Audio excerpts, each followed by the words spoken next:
du'aayiidhaan eegallagaa ustaaz. Yaa Rabbi waan sitti yakkine nu dhiisi badii keenya maraa guddoo fi xiqqoosi dhokataa mul'ataa si beeka kulliisi imaana nuu kenni qalbii keenya jiisi nurraa qaba duwwee shira jinniifinsi gamtoomaa nuu kenni nu tarkaanfachiisi fitnaa biyya duniyaarraa najaa nu baasi.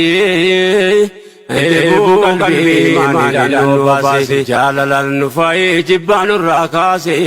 Hojii khayrii irratti umrii nu tursiisi yaa Rabbi obboleewwan wal nu jaallachisi. Wal jaallachuu kanatti bu'aan isaa guddaa ustaaz qaalii qiyya baga nagaan dhuftan waa'ee duniyaa irraa mee maal jettan? Duniyaan hin dhaabbatu of duratti kaata kaleessarraa dhufee borutti dhiyaata. Kanaaf gamni namaa keeriitti jabaata fakkeenyaaf duniyaan mee akkam fakkaata? Dooniidha markaba geejjiba fakkaata uumaan Rabbi hundee sirra jiraata keessaa ilmi namaa kabajaa qabaata. Gariin kanan beeku kabajaas dagatee ani gaafiin qaba markabicha sana hunduma yaabbate. Markabna abbaa qaba yoom tola nu baata har'a jiraachuu qofa borgaa fi dhiyaata.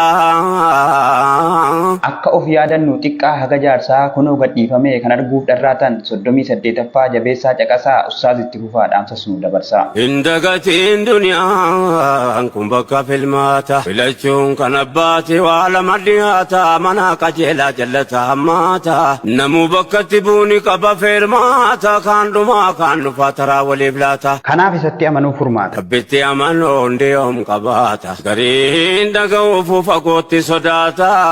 Yuutuubii isaa akkadhaa akka guutuu barbaadan raayyaa abbaa maccaa eega itti dhaaftan damma achi gubbaa akka qalbii obaaftan damma achi gubbaa akka qalbii obaaftan.